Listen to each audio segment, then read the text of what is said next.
My name's Scott Craven. I'm a part-time librarian's assistant at the Ossining Public Library. In addition to working at the reference desk, I also do a nonfiction book club. Obviously, this month we couldn't do it, so we're going to try and do it remotely. The book we're doing this month is Crash Out, The True Tale of a Hell's Kitchen Kid and the Bloodiest Escape in Sing Sing History by David Goewey. David Goewey is a local writer. He was born and raised in Ossining. He's got quite a bit of family that worked in Sing Sing Correctional Facility. This story, I grew up in Ossining, but I'd never heard about it. But when I was a young patrolman, mid-1980s, Ossining Police had an open house, and they assigned me to sit in front of the history desk up in the courtroom. And behind the desk were all these pictures of this event, which I didn't know much about. And a woman came up to me and said that she was the last person to see Officer Fagan alive. When asked her what she meant, she said that night, on April 14th, 1941, she was 6 years old, and she was living on State Street in the second floor of a house near where Fire Police is today, and their couch caught on fire. And Officer Fagan and his partner came in, picked the couch up, and threw it out the window into a snowbank. And then Officer Fagan turned to her. She was only 6 at the time and said, "Wait 1 minute, I'll be right back." He left the apartment, came back with a rose, gave it to her, patted her on the head, and told her to go back to bed. And after that, he walked out the door and was killed. She told me the story that she started to cry. I was so struck by the fact that here's a woman who had this memory from when she was 6 years old be such an indelible thing in her life. I never forgot it. Currently in the Westchester Library System, we don't actually have any of this particular book in any ebook form. We do have a bunch of copies at the library itself, so hopefully when all this ends and we at least partially reopen someday, you'll be able to get a copy right there, or quite frankly, it's on Amazon for under $5 for your Kindle. Either way, it's really worth it. It's well written, a great story, and hopefully after this video, you'll find it of enough interest to take a look at it. In my 30 years at the Ossining Police Department, there are really only 2 serious escape attempts, one in 1986 and one in 2003. In 1986, 3 guys who were taking a class were propelled out of a window, I don't know how, onto the tracks and set off a smoke bomb. And then they escaped through the smoke to the south towards Kemmy's Cove. Came into the Ossining Police originally as a track fire. Tons of cops responded. A lot of police departments were involved. That night, they got one guy right at Sparta Dock with a bloodhound. And then for the next 2 days, they pretty much searched the entire area between Route 9, the Hudson River, all the way down to North Tarrytown. The only thing I did was stumble through the darkness all night alongside Route 9, walked into several trees, almost froze to death, fell down an embankment, almost broke my leg. But fortunately, we had some guys who were heads up, and they got one guy underneath a boat cover at the bottom of Country Club Lane. And a North Tarrytown police officer named John Capello was driving through Phillipsburg Manor, and he saw a parked car that had been fogging from the inside, and it was really cold, so he knew somebody was in there, and he got the last guy right down there. In 2003, a guy pretended to be a correctional officer and entered the facility with other correctional officer uniforms. He was going to walk prisoners out dressed as COs. Sing Sing became suspicious, and he took off.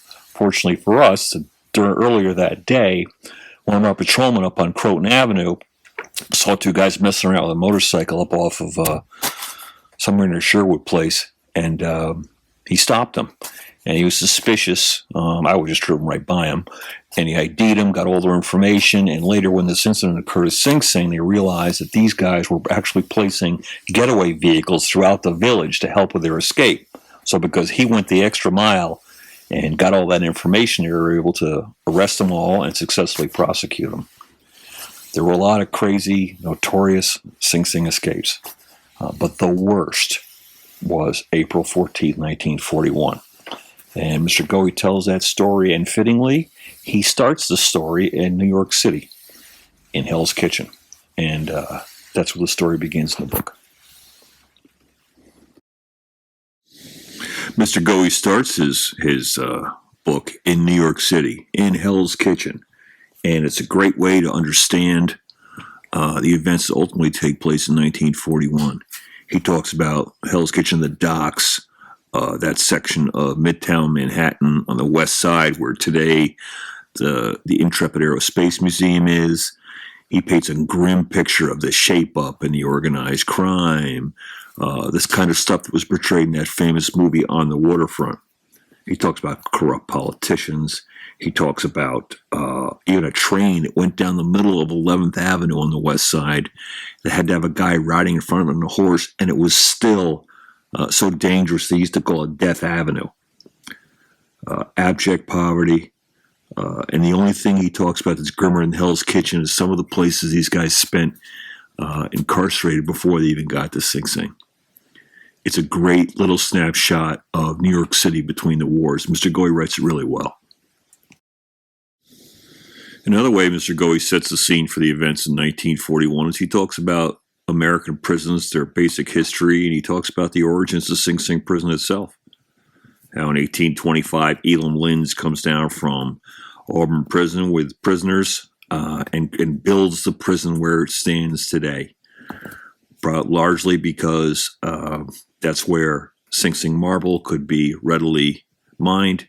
And at the time, New York State ascribed to what they call the Auburn system, which means that prisoners were compelled to work to offset their cost. They built a massive cell block. And during the 19th century, for all practical purposes, Sing Sing becomes an armed factory of forced labor. And this is ultimately one of the reasons that Ossining changed its name in an attempt to distance itself from manufactured goods that are produced at the prison, not in the village itself. At the beginning of the 20th century, Sing Sing started to change. In 1891, they did their first execution with the electrical chair, and ultimately they will execute over 600 people until 1963. In 1920, Lewis Laws arrives, probably Sing Sing's most famous warden. He begins a building campaign that ultimately expands the prison across the tracks and up the hill, and he builds A block and B block, A block being the largest single standing cell block in the world today. He also creates a lot of reform. He starts a lot of famous sports teams, both football and baseball, and he's there for 21 years. At the end of his tenure, this prison break breaks out. People have speculated and criticized him for not telling the local authorities that a break had occurred, and some people felt that he did that because he was concerned about his reputation at the very end of his career. Mr. Goewey talks about it, hedges around it, but ultimately you have to make up your own minds as to his culpability in that breakout. In 1940, Joseph Reardon and John Waters find themselves in Sing Sing prison, seemingly at the end of their pathetic criminal career. And while they're there, they meet Charles McGale. And for the next year, they spend intricately planning an escape that involves steam tunnels, fake locks, and guns smuggled into the prison itself. Tragically, in the morning of April 14th, after the year's culmination of plotting this escape, the escape begins in the hospital ward where the convicts have gotten themselves into. And their first victim that night is Correctional Officer John Hardy. David Goewey describes them as such. Hardy was a big man, easily carrying his 225 pounds on a 6'2" frame. The rookies under him appreciated his willingness to work midnights, weekends, or holidays. He was always amenable to shift swaths when a wife was expecting or a child was sick. He taught many of them the ropes when they'd first come on the job. The most comfortable, quietest boots to wear, still bruising enough to an unruly convict if you had to kick him, or the best way to count a cell block swarming with inmates. The young rookies nicknamed him Old John. Even an institutional staff photograph couldn't hide Hardy's kindly disposition. The picture shows a full-faced man with graying temples, a high forehead rising above no-nonsense eyes that are tempered by laugh lines, and a broad mouth shaped by smiles. James Fagan joins the Ossining Police Department in 1934. At the time, he and his brother owned the Southside Market at Spring and Lafayette. It's still there. When the Depression struck, it couldn't support both of them. At the time, Jim Fagan was a bachelor and his brother was supporting a family, so Jim Fagan had to find some new work. Fagan's friend, Goewey Birdsall, was an Ossining police officer at the time. He talked Jimmy Fagan into joining the police department. Tragically, Patrolman Birdsall was killed a short time later after being struck by a vehicle on North Highland Avenue while covering an MVA near where 7-Eleven is now. James Fagan marries, and in 1940 he lives in a house next to Hollow Hose on Lafayette with his wife and young son. After Jim Fagan joins the police department, he's involved shortly thereafter in another horrible tragedy at Ossining, the 1934 bus crash. Mr. Goewey describes it vividly as follows. On a mild Sunday afternoon, the same day FBI agents shot John Dillinger dead outside a Chicago movie house, a tour bus carrying members and supporters of the Brooklyn Young Men's Democratic League wound its way up to Ossining to play Sing Sing's celebrated inmate baseball team. The bus never made it to the prison. During the entire trip from the city, the high-spirited passengers grew increasingly worried. The bus driver kept stopping to adjust the brakes, at one point actually screwing the pedal back on. Once the bus reached Ossining and started down the steep Secor Road towards the train station, the brakes failed completely, and the bus picked up speed. Stuck in high gear, it skidded wildly downhill, bouncing off a retaining wall and careening up the Depot Plaza's train station ramp. The bus screamed past the elevator railroad station, crashed through the cement guardrail, and hurtled through the air, landing upside down in a fiery explosion in the middle of a lumber yard on the other side of the tracks. People with their clothes and hair on fire staggered from the wreckage, ran for the river, and jumped in as the lumberyard burst into flames. The yard's locked gates hampered rescuers. Fishermen at first, horrified out of a quiet afternoon. 12 passengers were killed outright, and 10 others died over the next few days. Officer James Fagan, among the first on the scene, helped pull bodies from the inferno. Many burned beyond recognition. 2 days later, still on the round-the-clock duty since the crash and reeking from the travesty, Fagan was on hand at dawn to pull the final body from the Hudson River. In the above picture, Jim Fagan is sitting in 16 Croton Avenue with the pistol team in front of the stairs that now lead up to the village and town offices. He's wearing the infamous number 13 shield, which although Mr. Goewey talks a lot about, some police feel that actually they changed them back then depending on their seniority. He's also wearing a Sam Brown belt. That's the belt that goes over his right shoulder and goes down to his duty belt. Sam Brown was a general in the 19th century in India who had his left arm lopped off in an attack. So to be able to steady his scabbard and continue to draw it, he had an extra belt made that went over his shoulder. It became popular, and a lot of people wear them in Class A uniforms today. They lost favor among the police service for regular duty, probably because they were referred to as cop handles. Jim Fagan's grandfather was John Lorimer Warden. He was the captain of the USS Monitor, the Union ironclad that took on the CSS Virginia in Hampton Roads during the Civil War.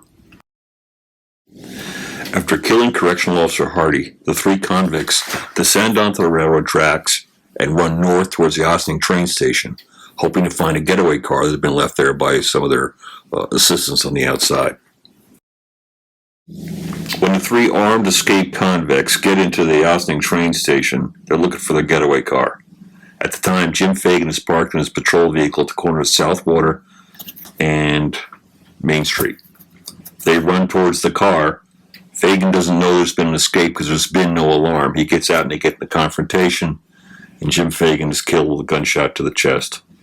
Bill Nelson, who had been out of the vehicle, hears that, comes back, gets in a gunfight with the 3 remaining convicts, and kills one of them. While the 2 remaining convicts run across the tracks towards the river, Bill Nelson puts the mortally wounded Fagan in his patrol vehicle and drives him to the Ossining Hospital, which is now located where the Star of Bethlehem Church is on Spring Street. When the 2 remaining convicts cross the tracks, they get to the shores of the Hudson River, they find a group of shad fishermen there. Putting a gun to the head of one of them, they force him to roll him across the river to just under Hook Mountain north of Nyack. After the alarm is raised, cops go down and take another shad boat, row across the river after him, and with the aid of state police bloodhounds, they catch him on the bluffs and the hills on the other side of the river. They're ultimately taken into custody and brought back to Ossining on a Coast Guard cutter. Within 14 months, the convicts will be tried, sentenced, and executed in Sing Sing's electric chair. Lewis Laws retires, but Sing Sing continues to be infamous. In the 1950s, Julius and Ethel Rosenberg are executing electrical chair. Sing Sing stands there today as solid as the rock it's built on. It's the largest employer in the village of Ossining. And almost 900 correctional officers continue to do extremely difficult, dangerous, stressful work with almost no appreciation. Every April, Sing Sing Correctional Facility holds a memorial in honor of the events that occurred on that night. To their credit, I have been honored to attend. In the early 1940s, they stopped driving trains down the middle of 11th Avenue, but Hell's Kitchen was still a tough place. They produced a really dangerous, organized gang called the Westies, and it wasn't until the 1970s they really started to change. Today, the neighborhood is called Clinton, and a quick look at the Zillow map leads me to believe I couldn't afford to live there. Ossining's waterfront has certainly changed since then as well. Beautiful with parks and marinas. Fittingly, now the very location where the convicts took that shad fisherman is named Henry Gordine Park, after Ossining's most famous shad fisherman. If you want to find evidence of Jim Fagan's grandfather, John Lorimer Ward, in our community today, all you got to do is drive down Route 9 and make a left at Scarborough Church. On the right-hand side is Admiral Warden's Lane. That's where he grew up in a house right there.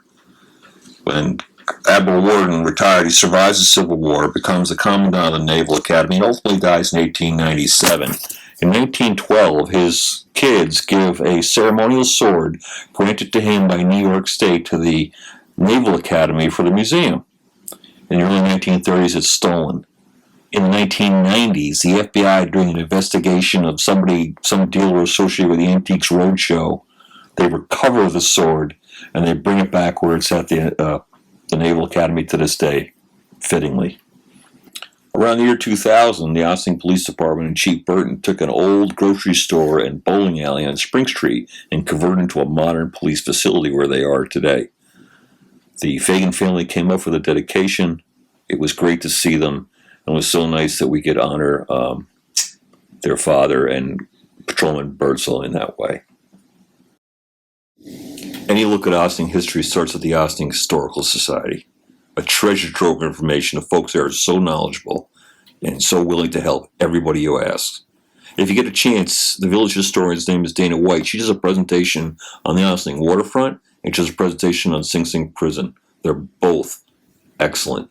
There's also a group in town making a Sing Sing museum, hopefully to be open in 2025. They have a good website, www.singsingprisonmuseum.org. Definitely worth checking out. In the early 2000s, the Ossining police got a call from a gentleman up on Rampo Road. We went up there, and he's a World War II veteran, a retired Sing Sing correctional officer. In the 1940s, his father-in-law was the film guy at the Victoria Theater.